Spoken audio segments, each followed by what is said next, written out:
and it powers whatever you're powering, and of course it reverses. Directly like this, it really seems to have no additional benefit other than, you know, you reverse the channel, but you could easily just use that. But as you can see over there, there's an example of how inverted gates can be useful when you have situations like that over there. So keep that in mind. Inverted gates or not gates or any gate that has an N with it is usually just a reverse version of the previous gate. So second in our line of gates is called an AND gate. And it's called an AND gate because, as you can see, you have two redstone torches, which is powering a third, turning it off, which thereby keeps this line unpowered and keeps the door closed. Now, this is called an AND gate because in order to open that door, you need to hit switch A and switch B. You can see the door will not open until both switches are toggled. Now, this could be used as a dumb door in that if you're not worried about people being able to come to and fro freely, say you have a base and like you spawn inside, you leave one out. Like this is inside the base, this is outside the base. You could be like, okay, time to go out. Boom, okay, walk through the door, I'm outside, close the door. You know, and of course, you know, back and forth. However, keep in mind that this will not work in reverse. If you're inside and somebody else wants to come in, they're not going to be able to come in. Could be useful if you want it to work that way. Otherwise, there's another gate that will allow, we'll get to it here in a minute, that will allow people to open and close the door on either side regardless of what state it is. The next one, well, skipping over, we have a AND or NAND gate, which, as I said before, any gate that has an N or not or whatever is just a reverse. The NAND gate is pretty much, as you can see, and I use the Minecraft wiki for these designs. You can go there and look under redstone wiring, redstone gates, and you'll see a diagram that has all these pretty much on it in a fairly easy to understand.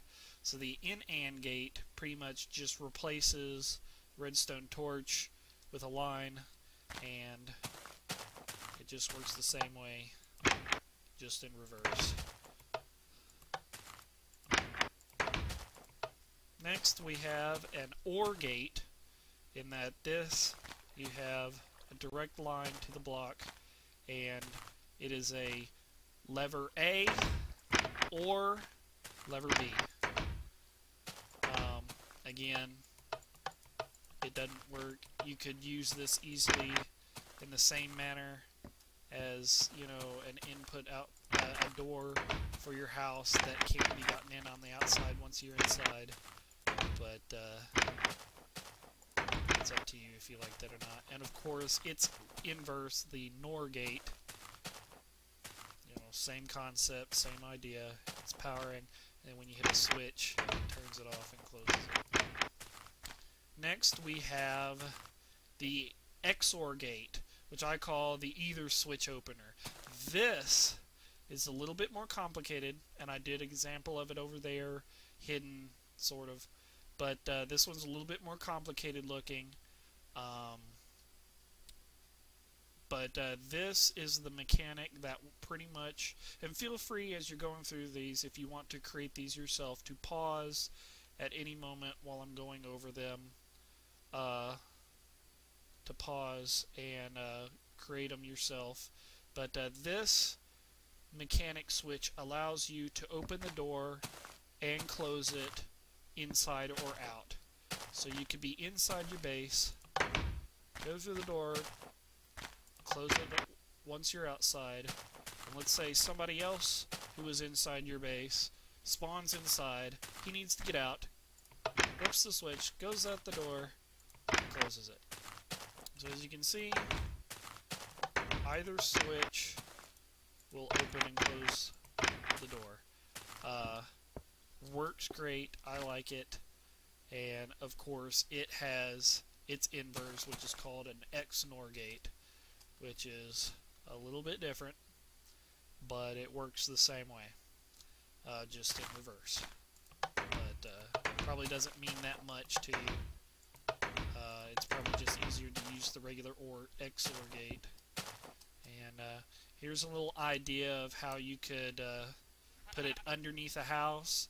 I did this in a rush, so it's probably not as nice as it could be.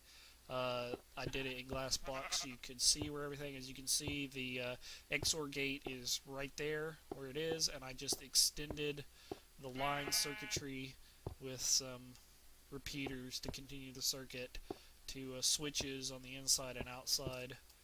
But as you can see, you know, open the door, go inside your house, close the door, and yeah, and somebody could be like, "Oh, I want to come in there too," and you're still inside. "Oh, I want to come in too." Yeah, boom. So it works pretty well.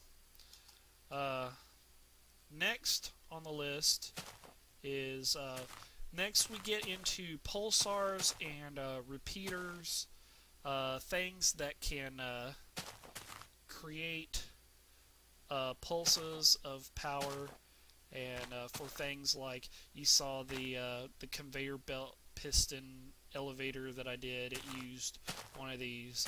But first we'll use kind of an older one. It's called a rapid pulsar. It's very similar to the blinker that I used, but as you can see, it creates a rapid pulse of energy, and as each torch burns out from being pulsed too much, it just switches to the next one, and so on, and thus creates a rapid pulse. And as you can see with this note block that I'm using for the example, how fast it works. Again, with most of these things, on servers and private servers and other such things like this, they may need to be reset once you restart. But as you can see, I just take out the middle one to stop it, and you can just put it back down to restart it. An example of a regular, this is more accurately called a clock, and there was a design for a 5 clock. I didn't do it. I apologize. If you want me to do another one, I will. But this is an idea. This is the basic idea for a clock using repeaters. The idea is that the repeaters, the information goes from 1, and it just keeps going down. We'll start with a 1 clock, which is everything on the 1 setting. And basically, 1 clock powers whatever you attach it to every second.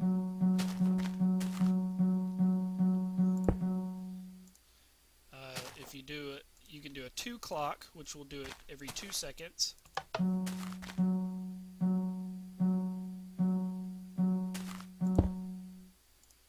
3 clock.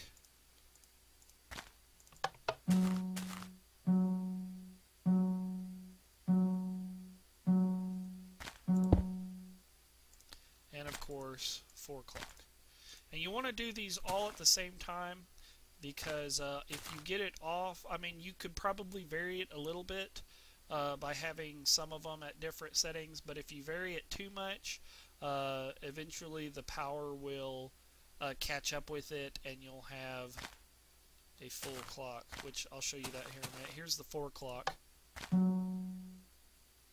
Oh, yeah. See, this is an example on if you know, you unpowered it, it would just all be powered, and it wouldn't do it no more. So be aware of that.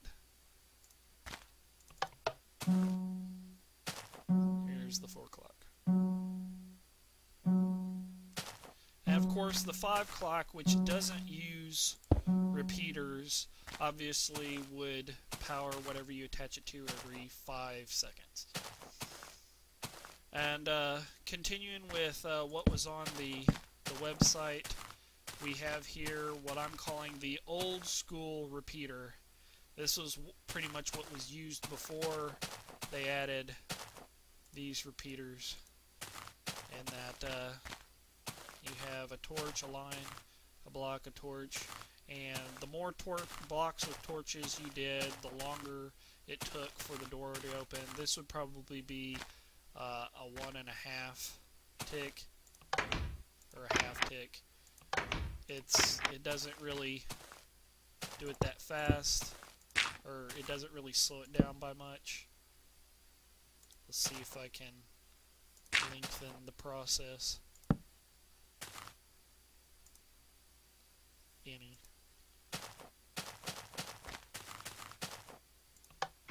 Yeah, as you can see, the more you put, the longer it takes for the door to open. And of course, this takes up more room, and now that you have repeaters, you can do the same thing in much more space and have much more control over it. Even having it as, you know, as fast as you do it with a 1 tick, which this will be equal to this one. Well, this is the half second. This will be, so this will be equal to a 3 tick, and then 4 tick. And of course, the more repeaters you put, the longer it can take. So, so glad they put these in, so we don't have to keep using these. But anyway, that's some basics on redstone and redstone gates. If you have any ideas for anything else that I can cover for other tricks or other things you haven't heard of, like using doors for breathable air, and well, just anything else at all, making furniture, making big furniture, anything like that, leave a comment, tell me what you want, and I'll see what I can do. Well, anyway, that's it. Catch you later. Sayonara.